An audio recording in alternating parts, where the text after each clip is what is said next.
नमस्कार, शादी कला टाइम टीवी के इस बुलेटिन में आपका स्वागत है। आपके साथ मैं हर्षिका। खबरों की करेंगे शुरुआत, लेकिन सबसे पहले नजर हेडलाइंस पर। मुंबई में मानसून ने दी दस्तक, लेकिन अभी तक बीएमसी की तरफ से मुंबई के नालों की नहीं कराई गई सफाई। अभिनेता आदित्य पंचोली अभिनेत्री जिया खान की मां राबिया खान के खिलाफ 100 करोड़ रुपए की मानहानि का मुकदमा किया दायर। गोरेगांव वेस्टर्न एक्सप्रेसवे हाईवे पर ऑटो रिक्शा में लगी आग, कोई अनहोनी की खबर नहीं। और जलगांव जिले के किसानों ने किया अनशन, कहा मांगे पूरी नहीं हुई तो नहीं उगाएंगे फसल। अब खबरें विस्तार से। मानसून ने मुंबई में दस्तक दे दी है, लेकिन अभी तक बीएमसी की तरफ से मुंबई के नालों की सफाई नहीं कराई गई है। सभी नाले थर्मोकोल और प्लास्टिक से भरे पड़े हैं। आपको बता दें कि 2005 में यही प्लास्टिक के कारण बाढ़ की स्थिति पैदा हुई थी। वहीं मुंबई के मेयर गंदगी साफ कराने के बजाय मुंबईकरों को ही इस गंदगी का जिम्मेदार मान रहे हैं। अभिनेता आदित्य पंचोली और उनकी पत्नी जरीना ने दिवंगत अभिनेत्री जिया खान की मां राबिया खान के खिलाफ 100 करोड़ रुपए की मानहानि का दावा करते हुए मुकदमा दायर किया है। 2 दिन पहले ही राबिया की याचिका पर सुनवाई करते हुए हाई कोर्ट ने जिया खान कथित खुदकुशी मामले की जांच मुंबई पुलिस से सीबीआई को सौंपी थी। अभिनेता आदित्य पंचोली और उनकी अभिनेत्री पत्नी जरीना वहाब ने दिवंगत अभिनेत्री जिया खान की मां राबिया खान के खिलाफ 100 करोड़ रुपए की मानहानि का दावा करते हुए मुकदमा दायर किया है। मुकदमा मुंबई हाई कोर्ट में किया गया है। 2 दिन पहले ही राबिया की याचिका पर सुनवाई करते हुए हाई कोर्ट ने जिया खान कथित खुदकुशी मामले की जांच मुंबई पुलिस से सीबीआई को सौंपी थी। मानहानि की याचिका पर न्यायमूर्ति एससी गुप्ते ने राबिया को नोटिस देने के लिए कहा और मामले की आगे की सुनवाई 9 जुलाई तक के लिए स्थगित कर दी। वहीं राबिया के वकील दिनेश तिवारी ने कहा कि अब तक हमें कोई नोटिस नहीं मिला है, लेकिन हम जानते हैं कि मुकदमा दायर किया गया है और हम बुधवार को अपना पक्ष रखेंगे। आदित्य पंचोली, जरीना और उनकी बेटी सना की ओर से दायर याचिका में आरोप लगाया गया है कि ब्रिटेन की नागरिक राबिया ने ट्विटर पर कलंकित करने वाली अपमानजनक और अभद्र टिप्पणियां की हैं, जिनसे पंचोली परिवार की समाज में बदनामी हुई है। पंचोली परिवार की ओर से दायर मानहानि के मुकदमे में राबिया के 18 ट्वीट्स का उल्लेख है, जिन्हें पंचोली परिवार के लिए अपमानजनक कहा गया है। राबिया ने ये ट्वीट कथित तौर पर 4 मार्च से 1 मई के बीच किए थे। डिफेमेशन का जो नोटिस आया था वो हमारे पास काफ़ी पहले आया था, हमने उसका रिप्लाई दे दिया है और माफ़ी मांगने का प्रश्न नहीं उठता है, क्योंकि हमने कोई गलत नहीं किया है, राबिया खान ने कोई गलत नहीं किया है और जो भी वो कर रही जस्टिस पाने के लिए कर रही है। और रही बात कोर्ट के मैटर की बात है, तो कोर्ट में क्या पिटीशन फाइल है उसकी कॉपी हमें दी नहीं गई है, हमारे पास नोटिस आई नहीं है। नोटिस आने के बाद उस पर क्या कार्रवाई करेंगे वो हम लोग देख लेंगे। मुंबई के गोरेगांव वेस्टर्न एक्सप्रेसवे हाईवे से सटा ओबेरॉय मॉल के पास आज दोपहर को अचानक एक ऑटो रिक्शा में आग लग गई। आपको बता दें कि ऑटो रिक्शा मलाड से डिंडोसी की तरफ जा रही थी। जिस समय यह हादसा हुआ उस समय ऑटो रिक्शा में 2 महिलाएं सवार थी, जिन्हें सही सलामत जलती ऑटो रिक्शा से बाहर निकाल लिया गया। मुंबई के गोरेगांव वेस्टर्न एक्सप्रेस हाईवे से सटा ओबेरॉय मॉल के पास आज दोपहर को अचानक एक ऑटो रिक्शा में आग लगने से भगदड़ मच गई। ऑटो रिक्शा मलाड से डिंडोसी की तरफ जा रही थी। जिस समय यह हादसा हुआ उस समय ऑटो रिक्शा में 2 महिलाएं सवार थी, जिन्हें सही सलामत जलती ऑटो रिक्शा से बाहर निकाल लिया गया। बताया जाता है कि ऑटो चालक मलाड से 2 महिलाओं को लेकर गोरेगांव से डिंडोसी की तरफ जा रहा था और जैसे ही गोरेगांव के ओबेरॉय मॉल के पास पहुंचा, अचानक ऑटो में आग लग गई। मौके पर पहुंची फायर ब्रिगेड की टीम ने ऑटो में सवार दोनों महिलाओं को सुरक्षित बाहर निकाल लिया। फिलहाल इस घटना में किसी की हताहत होने की खबर नहीं है, लेकिन ऑटो रिक्शा बुरी तरह जल गई है। जलगांव जिले के किसानों ने एक अनोखे अनशन की पहल की है। किसान संगठन के करीब 200 लोगों ने निवेदन पर हस्ताक्षर कर अपनी मांगे डिस्ट्रिक्ट मजिस्ट्रेट को सौंपी और कहा कि अगर उनकी मांगे पूरी नहीं होती तो वो फसल नहीं उगाएंगे। जलगांव के किसानों ने एक अनोखा अनशन किया और कहा कि अगर उनकी मांगे पूरी नहीं हुई तो वो फसल नहीं उगाएंगे। जी हां, ये किसान एक अनोखा पहल कर रहे हैं। किसान संगठन के करीब 200 लोगों ने निवेदन पर हस्ताक्षर कर जलगांव के डिस्ट्रिक्ट मजिस्ट्रेट को सौंपा और अपनी मांगे बताई।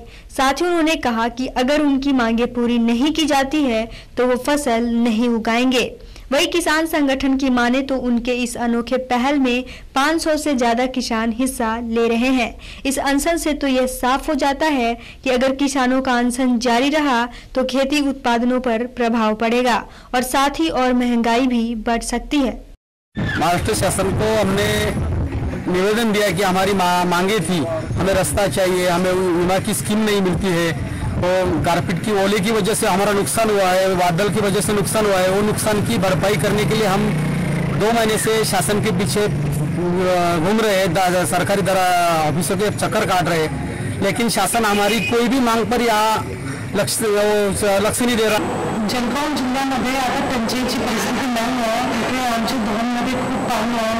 मागच्या वर्षी खूप चांगला पाऊस झाला होता, त्यामुळे इथे टंचाईची परिस्थिती नाही आहे। माझे ते 2-3 शेतकरी गावचे शेतकरी आले होते, ते सांगत होते ठिबक सिंचनचं जे अनुदान आहे ते खूप 2 वर्षापासून आलं नाही, त्यामुळे त्यांचे आमच्याकडे डिमांड होते। आम्ही त्यांना सांगितले की आम्ही राज्य सरकार केंद्र सरकारकडे डिमांड पाठवलेला आहे, तिथून पैसे आणणार नंतर आम्ही लगेच त्यांच्या अकाउंटमध्ये ते जमा करणार आहे।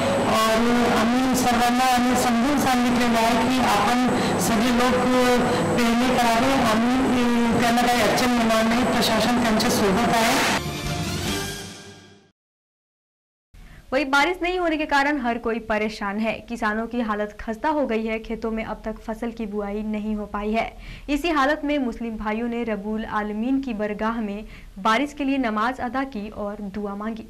बारिश नहीं होने के कारण हर कोई परेशान है। किसानों की हालत खस्ता हो गई है। वही खेतों में अब तक फसल की बुआई किसानों ने नहीं कर पाई है।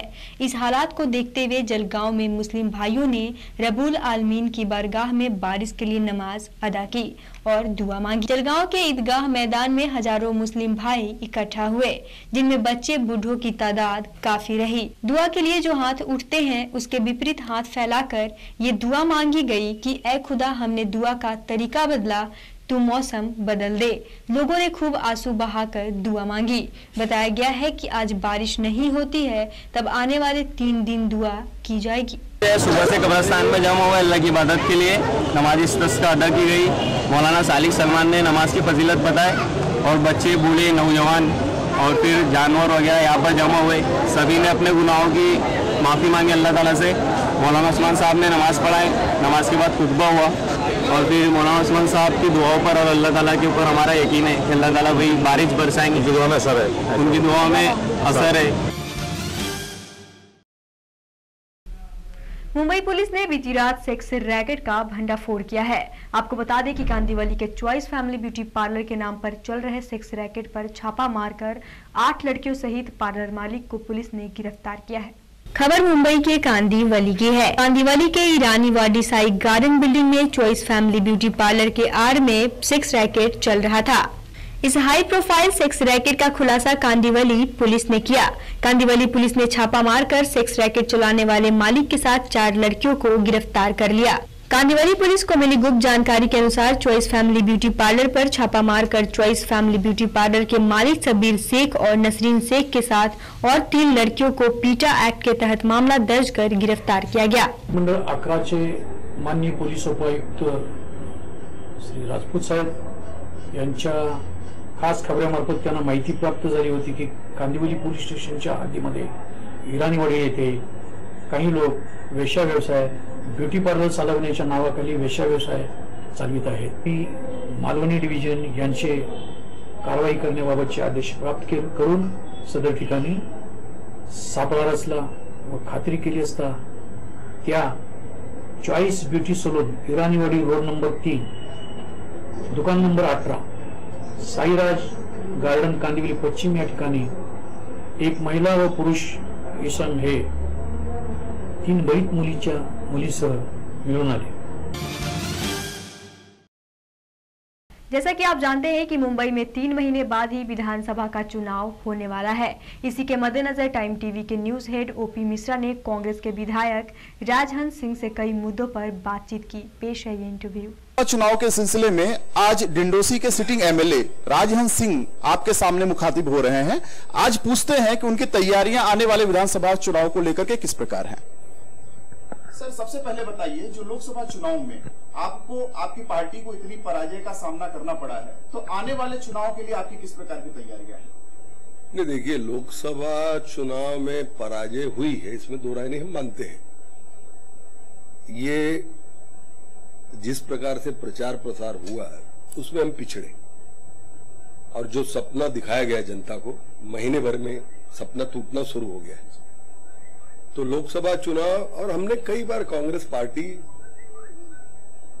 कई बार इस प्रकार के चीजों को देखी है और जनता ने हमारा साथ छोड़ा और फिर जनता ने फिर हमारा साथ दिया है, क्योंकि कांग्रेस ही एक ऐसी पार्टी है जो घर घर तक जाके लोगों की सेवा करती है। रही बात विधानसभा की, तो विधानसभा की तैयारी ऐसी है कि पहले दिन से, जिस दिन विधायक बन के आए उसी दिन से विधानसभा की तैयारी शुरू कर दी है। फिर से 5 साल का लोगों के बीच में जाना, सारे पार्टी के कार्यकर्ताओं के साथ में बैठकर उसके ऊपर चर्चा कर विचार विमर्श करके क्षेत्र के विकास को किस प्रकार से करना।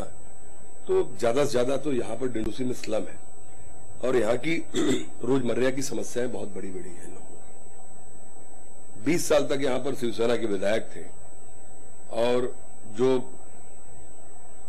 जरूरी मतलब कि ऐसा लगता था कि ये मुंबई में नहीं, मुंबई से बाहर कटा हुआ है। इन 5 सालों में ऐसा आपने कौन सा कार्य किया है जिसको आप अपने आप को सबसे बड़ा कामयाब मानते हैं कि आपने इतना अच्छा? देखिए ऐसा है, मैंने पहले कहा कि ये स्लम है।